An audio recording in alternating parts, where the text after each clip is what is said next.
আচ্ছা, তোমরা কেউ এই টাইটেল দেখে আবার ভয় পেও না। হ্যাঁ ভাইয়া তোমাদেরকে ম্যাথ পড়াচ্ছি না, খালি একটু ছোট্ট একটা আইডিয়া দিচ্ছি। আর এগুলো তোমরা শিখবা আমাদের প্রত্যয় চ্যানেলের বা প্রত্যয় অ্যাপসের।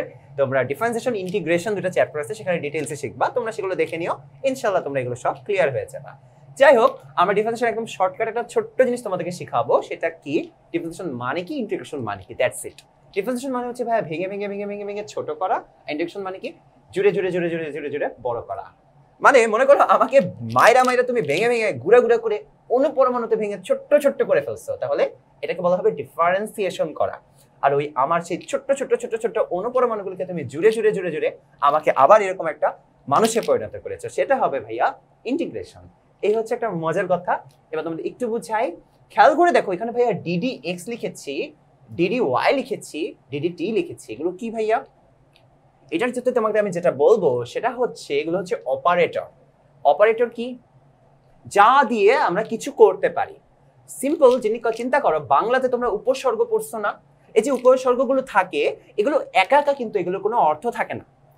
আমি তোমাদেরকে একটা নর্মাল কথা বলি, যে মনে করো ঢাকার, সিম্পলি আমরা বলতেছি যে ঢাকার জনসংখ্যা অনেক বেশি, ঠিক আছে? এখানে যদি আমি তোমাকে বলি যে সিম্পলি ঢাকার না বলে বললাম জনসংখ্যা অনেক বেশি, তুমি আমাকে বলো এই ঘোড়ার ডিম দিয়ে তুমি কিছু বুঝতে পারবা? ভাই এখানে যে কথাটা লিখছি দেখো, এই যে খেয়াল করছো? এখানে কিছু কিন্তু বুঝতে পারবা না। এটা অ্যাকচুয়ালি প্রত্যয়ের একটা ধারণা। এগুলো তোমরা অ্যাকচুয়ালি বাংলাতে যে দেখবা। আবার উপসর্গ দিয়ে একটা তোমাদেরকে এরকম কিছু আমরা বলতে পারবো চাইলেই, যে কোনো কিছু লাইক শুরুতে দেখবা যে লাগাই দেয়, সেটা অ্যাকচুয়ালি ওটা মানে উপসর্গটা বা প্রত্যয়, এগুলোর কিন্তু একা একা কোনো অর্থ নাই। কিন্তু যখন এটা আমরা ঢাকার সাথে যোগ করি, অর্থাৎ ঢাকার সাথে ঢাকার বলি, তখন আমরা বুঝো যে ঢাকার ভিতরের কিছু। ওকে, সো এরকম ব্যাপার স্যাপার আমাদের একটু মনে রাখতে হবে, ঠিক আছে? তাহলে দেখবা যে এগুলো খুব ক্লিয়ারলি করা যাবে। যাই হোক, এরকমই অপারেটর একটা জিনিস যেটা একা একা কোনো অর্থ দিতে পারে না, কিন্তু কারোর সাথে জুড়ে দিলে সেটা একটা অর্থ দেয়। যেমন সিম্পলি যদি এখানে ডিডি থাকতো, ডি বাই ডি থাকতো, তুমি কিছুই বুঝতে না এটা কি করতে হবে।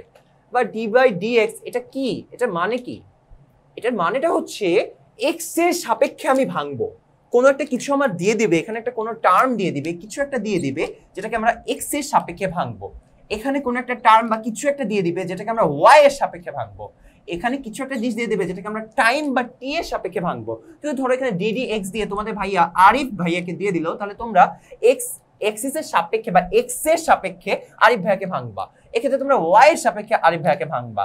আর যদি এক্ষেত্রে টি থাকে বা টাইমের সাপেক্ষে তোমরা আমাকে ভাঙবা। এটাই হচ্ছে ভাই ডিফারেন্সিয়েশনের একটা বেসিক ধারণা। আর ইন্টিগ্রেশন জিনিসটা কি? চিন্তা করো একই কেস, যদি আমরা এক্স ডিএক্স দিই, ডেফিনেটলি আমাদের এই জায়গাটায় এক্সটা সেই জিনিসটা যেটা ভাইয়া বলছিলাম দিয়ে দিব। আমাদের একটা টার্গেটটা হচ্ছে ইন্টিগ্রেশন অফ ডিএক্স দেওয়া, মাঝখানে একটা ব্র্যাকেট, এই ব্র্যাকেটে আমরা এক্স দিয়ে দিচ্ছি।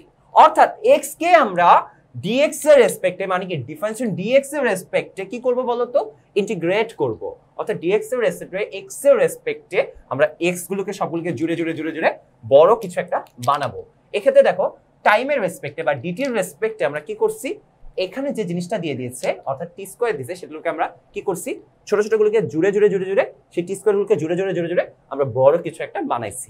একদম সিম্পল বেসিক ধারণা নাও, তোমরা এগুলো ইন্টিগ্রেশনে যে খুব ডিটেইলসে শিখবা। এখানে সেম কেস, আমরা ডি এম এর রেসপেক্টে কিছু একটা আছে এখানে, যেটাকে অ্যাকচুয়ালি আমরা এগুলোকে যোগ করে করে বড় একটা কিছু বানাইছি। এত কিছু জানার দরকার নেই, জাস্ট তোমরা দুইটা সূত্র মুখস্থ করো, এই একটা সূত্র মুখস্থ করো, এই একটা সূত্র মুখস্থ করো, তাহলে আমাদের এই গতিবিদ্যা, ভেক্টর, এই চ্যাপ্টারগুলো ফিজিক্সের কভার হয়ে যাবে। সূত্রটা তাহলে কি? চলো আমরা দেখি সবাই। ddx of x to the power n, এটা সমান লেখা যায় এই যে পাওয়ারটা সেটা সহগ আকারে সামনে চলে আসে nx টু দি পাওয়ার, এবং সেই পাওয়ারটা থেকে এক বিয়োগ হয়, অর্থাৎ nx two the power n minus 1 হয়। এটা মুখস্থ করে ফেলো, ঠিক আছে? এগুলো প্রমাণ সব তোমরা ইন্টিগ্রেশন ডিফারেন্সিয়েশন চ্যাপ্টারে যে শিখবা। হয়তো জাস্ট নরমালি কিছু বলেছি, এগুলো ডিটেইলসে তোমরা পরে দেখবা, সমস্যা নাই।